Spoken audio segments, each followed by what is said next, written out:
Hi, everybody. As you all know, this is our Q7 call. It's a little bit different right now, and I want to explain that we are going to do something a little bit differently for the next few months. Generally, I always had a guest with me who would answer the 7 questions, and for the next few months, at least up until the retreat, I'm going to do something a little bit different. So you will get this call sent to you as a link, and you can watch it that way, and I hope you do. There have just been a couple of changes and a couple of things that have been happening in my life and in Mike's life, as you may have heard, that has just meant a little bit of a change. So we're going to try a new format for a short period of time as we get through this, and I just invite you to listen and to continue sharing this link with others who you think would benefit from this. But today, for the first time since we've started Q7, which is probably coming up on 2 years now, we have a guest with us who is maybe a little bit different than we usually have, because every person that has ever been a guest has been a lady. Today, I am making an exception because I have a really special guest. Today, I have Mr. Mike Ferry. So welcome. Thank you, Miss Sabrina Ferry. Nice to be here sitting in a woman's chair. Well, you know, it's a big role to fill, but what can I say? I would agree with that 100%. Something tells me you can handle it. So for our audience, I am wanting to share with all of you that I'm still going to follow the 7 questions that I usually ask, and we're still sticking with our 30 minutes. And today's guest, as I said with Mike, is a little bit different, and a lot of you have known about the fact that Mike is facing a health challenge right now, and we're getting through that. And you've heard me say a million times, this man has the strongest mindset of anyone I know, and it's part of the reason why I've asked Mike to do this. So let's get started on the questions. Please. The first question I always ask a guest, Mike, is what is your average day like? Outside of playing golf, outside of spending time with my lovely wife, on Monday I am usually the busiest guy in town because I do all my coaching calls on Monday. Tuesday, Wednesday, Thursday, Friday, I'm either answering emails, answering phone calls, coming to the office and pretending to work, because I don't have a lot to do most of the time. And then, of course, I do spend time with some of the coaches and spend time with some of the speakers, with Tony, Ron, and Larry, and what they're working on and what they're doing. But generally, I would say that if somebody was to really watch what I do, they would say that I'm semi-retired. Well, it's interesting because, you know, I know what your daily routine is, and you don't seem to have an average day. No. Yeah, you sort of come and go as needed, and there are times when you're super busy and times when you can go play golf. But I have to actually say, one things that has always bothered me the most about him is the fact that he can get more done in 2 hours when he's in the office than I get done in 8 hours. I'm probably going to regret asking this question. What do I do wrong, and why are you so effective? I don't think you're doing anything wrong. I think you're normal, and I think I'm abnormal.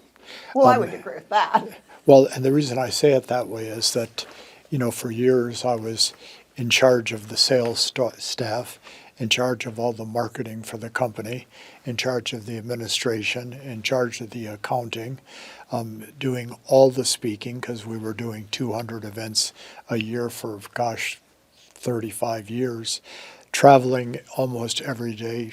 I think I was averaging 2 flights a day, 4 days a week for probably 25, 30 years. So I learned to compress things into small blocks of time. Otherwise, I would never get anything done. Excuse me. So I don't think it's a matter of somebody being worse or not as good as somebody else. I think it's just the fact that I had no choice but to compress everything. So when I came to the office, I would, I had one assistant for 8 or 9 years named Anna, and I mean, we would rifle through things at record speed, only because I always had something else to do. So, and I think that that creates the impression that I have a lot of, at that time, had a lot of free time, and I had no free time. Whereas today I have a lot of free time because of the good works of you and the rest of the management team. Well, I'd like to say thank you, because that sounds like a compliment. But the bottom line is I also know how I respond and how you respond to things. And you just seem to have, like, you don't get as frazzled as No. I do. I don't get as frazzled as most people do. Okay, so how can I become less frazzled? I think I thought about this because she gave me the questions in advance, and I reviewed them a few minutes ago before we sat down in the studio. I mean, the advantage I have is I have 50 years of experience running the company. And at various times there was a lot of intensity, and I discovered years ago that I never got further ahead being upset or mad or angry than if I did not be upset, mad, or angry. And of course, usually once you're upset, mad, and angry, then you're involving other people, which takes them off their schedule, what they're trying to accomplish and do. So I just bite the bullet and say, let's go on and do. Well, how many times have you heard me say next? A lot. I'm just always hoping it's not like at me. He's Because been married before, so I. so if you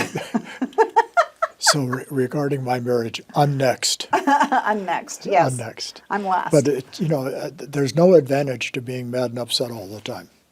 And I have friends that have businesses that are in a state of flux in terms of their emotions all the time, and I watch it and say there's no advantage to it. But the biggest thing is I've had experiences with almost every phase of what could go wrong with the company, with our clients, with our programs, with our seminars, etc.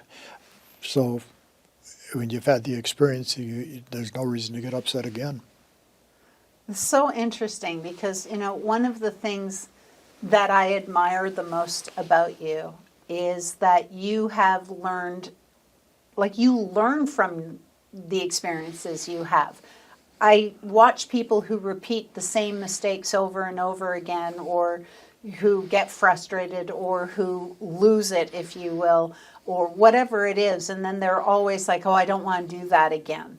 And yet the next time something comes up, they just react exactly the same way. And you seem to have gotten wiser. Well, but Sabrina, you always have to remember, here's incident letter A, where somebody does something that you're not willing to deal with again.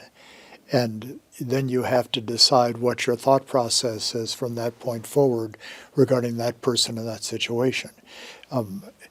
I talk a lot about mindset in my seminars when I'm speaking, as you know, and I talk about the fact that it's what goes in here and into here comes out of here and takes place in the actions that we take.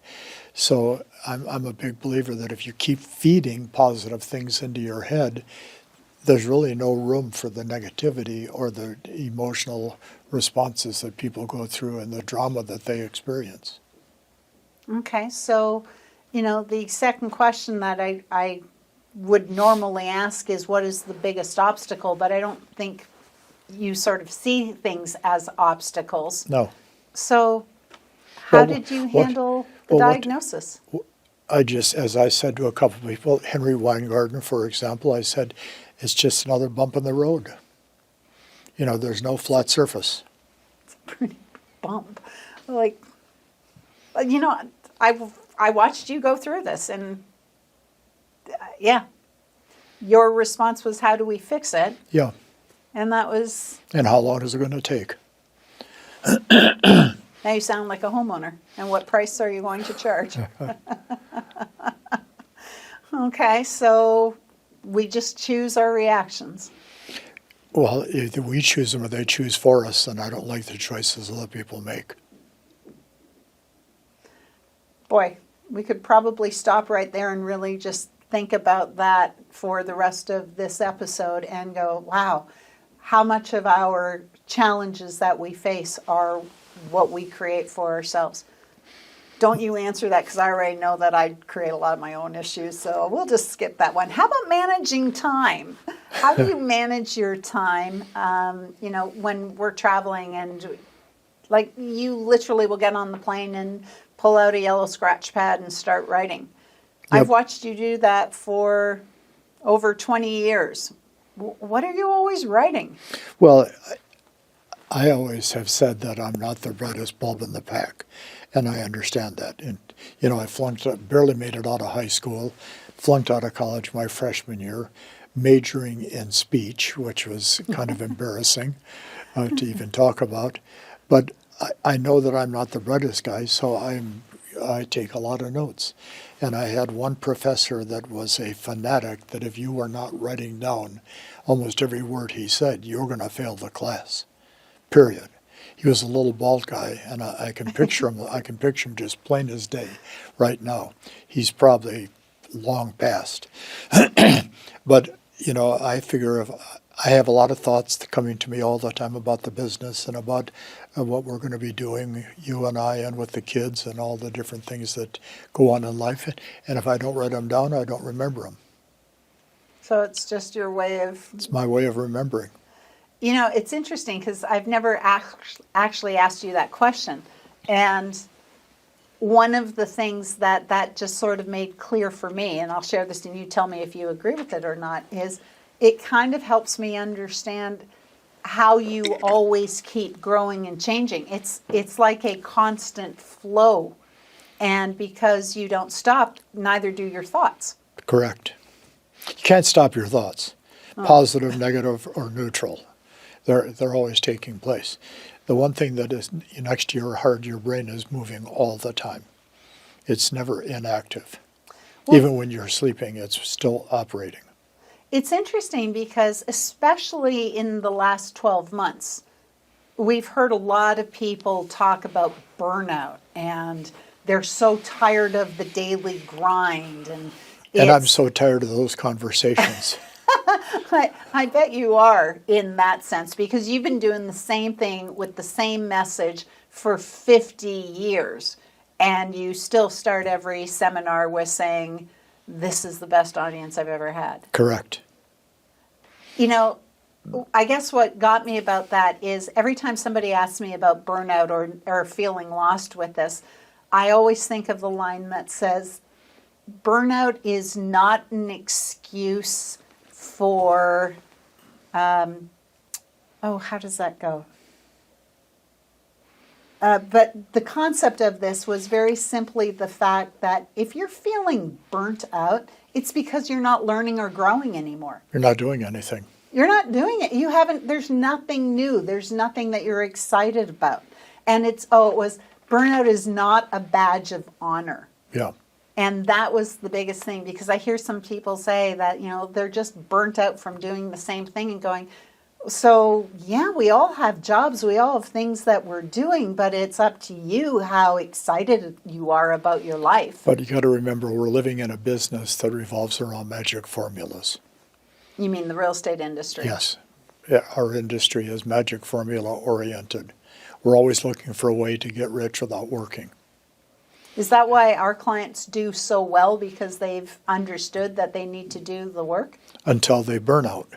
Huh. And they burn out because they get tired of doing the same thing every day. Think about any professional athlete, college athlete. They do the same thing down to the minute every single day. I mean, it did right down to what they eat and what time they get up, what time they go to bed, what time they yawn. I mean, their life is programmed down to the minute, and that's why they're considered the best in the world at what they do. Yeah, I guess if you're going to be the best, you have to be willing to do the things that other people aren't willing to do. 100%.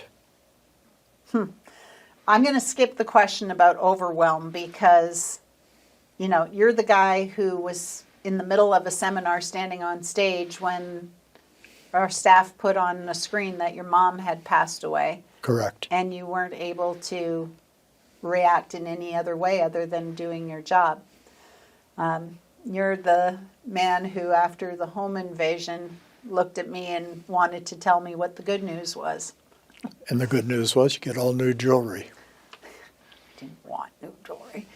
But that was your attitude at that. So if those things can't overwhelm you, I don't know what could. So I'm going to skip that question. Okay. Instead of that, I am going to ask you, how do you create that mindset? Well, it just everything depends on what you're putting in. How often do you see me responding in a highly emotional manner to almost anything? Never. I mean, you know me as well as anybody. Yeah, no, I know you pretty well. And yeah, believe it or not, everybody, I can go off on a tangent every once in a while, or I get overwhelmed, or there's a lot going on, and I will express this to Mike. Generally, 3 to 5 minutes before bedtime, when you're trying to, quiet your mind and get some rest and be ready for a new day. And he'll just look at me and he'll say, we'll talk about it tomorrow. And of course, in the morning you get up and you're not going to start off with, I can't wait for you to wake up because I want to finish this conversation. It's gone. And it seems like the negativity only has a short shelf life, that if you don't feed it, it falls off. But most people feed it all the time because they're not feeding anything else into their mind. Okay, so how did you get this strong? Just by reading? Remember the influences: Earl Nightingale, Gunther Klaus, Mike Vance, these guys, Larry Wilson, these kinds of people. If a person chooses to, they can be very impactful in a person's life. And, I referenced something a couple of days ago about I got on a plane in Chicago, and when I was flying commercial, I always sit in seat 2B, and I walk on the plane, and seating in 2A is Mike Vance. And first thing he said is, God, we have 4 hours to talk. And of course, I didn't have to say much because Mike Vance was, virtually one of the smartest people I've ever met my entire life. And the number 2 guy in all the Disney operations for years and years with Walt, and virtually dealt with Walt every day. And every time I had a chance to be with him and talk to him, I was fascinated. I just shut up and listened. But if you keep listening and you keep reading and you keep putting good thoughts into your mind, that's what we tell people in real estate. Role play partners, mastermind groups, accountability partners, positive people. This is vitally important in your living in a somewhat negative world. In the world of real estate, for 99% of the agents, it's a negative world. Yeah. So you have a choice. Yeah, you have a choice. It's interesting because obviously step 1 is the fact that you have a choice. You can choose to do this differently and to respond differently. And for a lot of people, that is the biggest eye-opener to see and to overcome. One of the other things that I am trying to learn from you all the time is asking better questions. Why are you so much better than the rest of us at asking questions? Because I believe the number 1 method of communication is asking, not telling. How do you find out how somebody feels, what they're trying to do, what they're trying to accomplish, where they're going, what they're doing without asking? And if you observe and then start telling, first of all, you have no idea if they're hearing or listening or responding. So, now my mom and dad would give you a different answer. That kid of ours is nosy, and I was told that from the time I was just a little child to the time I got out of high school, that I was too nosy. I was never nosy in class. I would never interrupt the class or the instructor, because we had priests and nuns teaching us in Catholic school. I never interrupted them by asking questions, but I was told I was too nosy, and I enjoyed learning. I can remember being 10, 12, 13 years old. My parents would have friends over for dinner, and I would ask if I could join them. And, where my brothers and sisters were in the other room watching TV. And finally, after asking enough times, they would say, you can sit at the table with us, but don't ask a lot of questions. It's just my nature, and of course I teach it every day, that the key to high-level productivity is through the questions you ask and the ability to look at them and listen to the answers, because that's where you really learn the most. So if obviously asking the question is one thing, listening to the answer is the second part. Correct. Is one more important than the other? No, they're both vitally important. How do you make a sales presentation talking all the time? But the best example I can give you, I mean, you've been through all the seminars that I do time and time again. And, if I'm doing a 3-hour seminar, I will engage the audience. So instead of saying asking, I'll say I engage the audience by asking them to participate through answering out loud, raising their hand, nodding their heads. I'll say, I'm going to say something that should be funny to you. Why don't you make sure you understand the importance of laughter?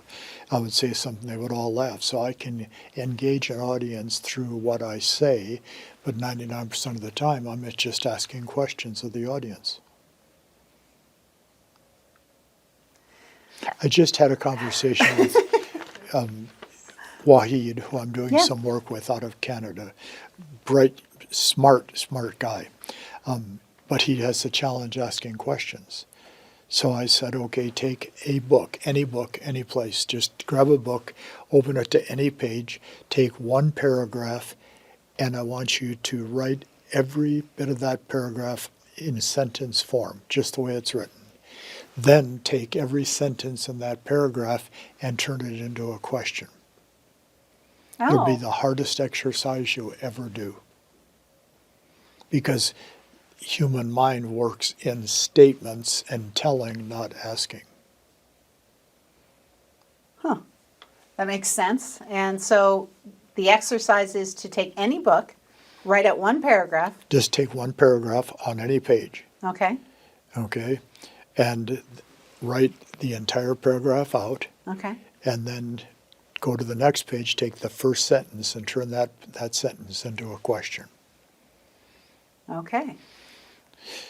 I was just about to get in the car to go to this important meeting, which is a sentence. I was deciding what I was going to say when I got to my first appointment. I got in the car and drove to that appointment, and then I said the following to the client: do you understand the purpose of our meeting today? Or whatever you choose to make that into a sentence.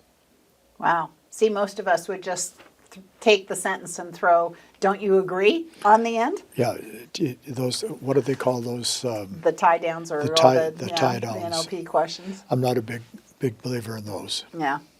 But it's interesting because that really, the one thing that we see people saying that, but I ask questions, is by simply saying, don't you agree? Or right? Or any of those types of things, which really isn't asking questions. No, I call them pretend questions. Yeah. Wow, that takes a lot of thought. I don't know if anybody else is having this reaction to what Mike is saying, but just think about the depth of the questions that he asks. And, it's one of the things that I would say makes you so much more effective than I am, is you ask better questions. Well, how old are you? 61. And I'm just turning 80. So that 20 years in the lifespan of a person or a couple is probably, in most businesses, 30 or 40 years of experience.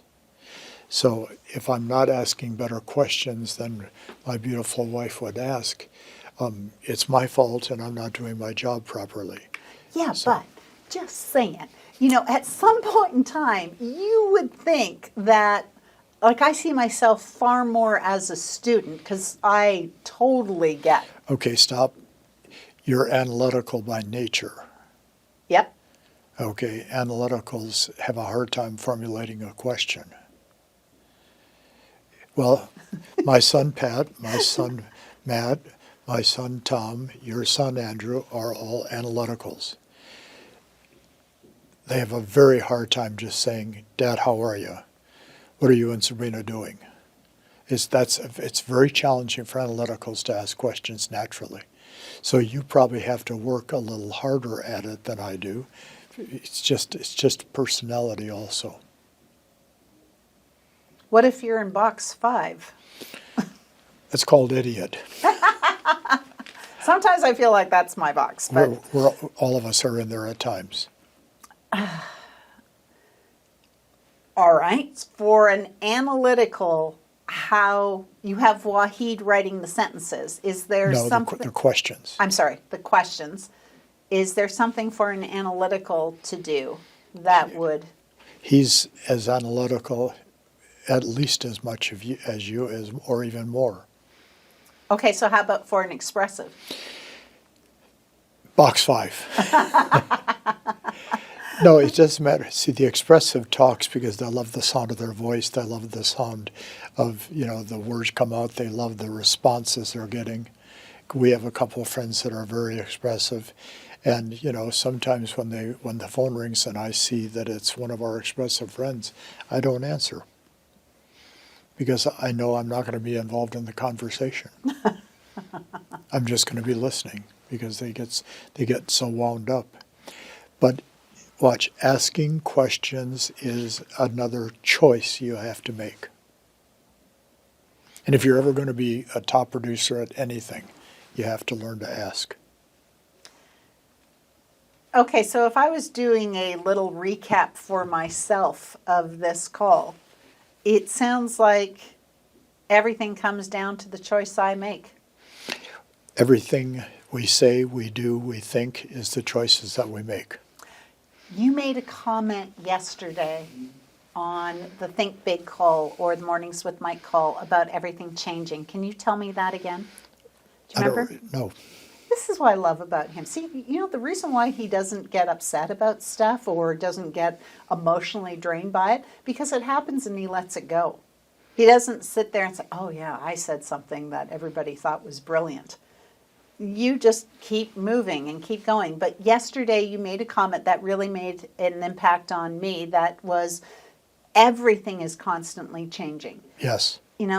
With the diagnosis that you've had, this is changing. You're going to go through the treatment and then that will be behind us. And there are things that happen every single day that, it may not have been what you wanted to have happened, but it's here. How you react to it is up to you.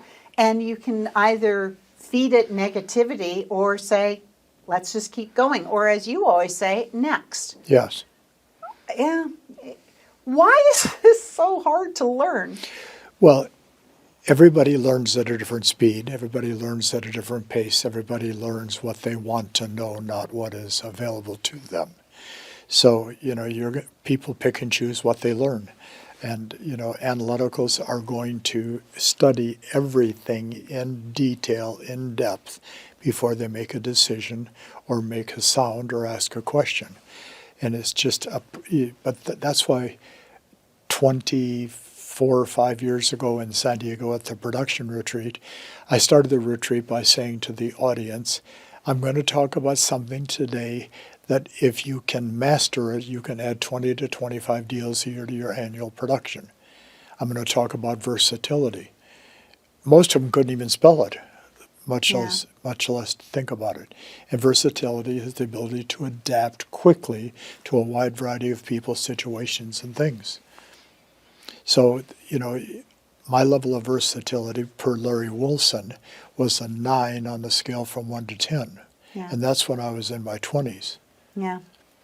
So, develop versatility and you develop a wider scan or a wider view or a wider series of responses.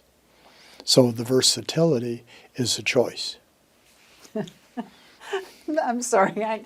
We are getting too close to the end, but I do have to tell one quick story about versatility because all of a sudden I thought of the time that we were in Florida for a second superstar retreat, the East Coast retreat, where it was in October and we had the dance party and I asked you to dress up for Oktoberfest. Remember that? Unfortunately. So many of you know our good friend, Dr. Ken Connor, who's now a real estate agent in Idaho, and doing a great job, Kenny. But Kenny was with us, and I was getting an adjustment on the table in the suite at the time. And Mike's sitting in the room, he's writing on his notes or doing something, and then all of a sudden, there's no other sound, but we hear Mike saying, "I'm going to look like a complete idiot." And it's sort of like, is he talking to us? And he goes, "It took me 40 years to build this company. She's going to destroy it in one day." And he's going on and on about this whole thing about the costume that he was supposed to wear that I did evening. wear. That he did wear. It is one of the things that I think, if there was one thing I could tell the world about you, is you really are what you teach us. And this example of going through this current diagnosis, you were like, okay, how do we deal with it? How do we fix this? How do we move on? You always tell us to keep our emotions between the lines, and you do. You talk about versatility, and I know that you thought you were going to look like an idiot that day because you told us that. But you did that too. And yeah, I just am always amazed at what a great example. And I'm so sorry that I'm such a slow student, but I'm glad I am a student. And I look forward to you teaching me a lot more. For a long period of time. For a very long period of time. So everybody, we start on time and we end on time. And I just want to thank you all for your support and for being part of this Q7 group. And again, feel free to send the link to other people. This is one amazing man. Thank you for agreeing to doing this. Thanks for watching. Bye, everybody.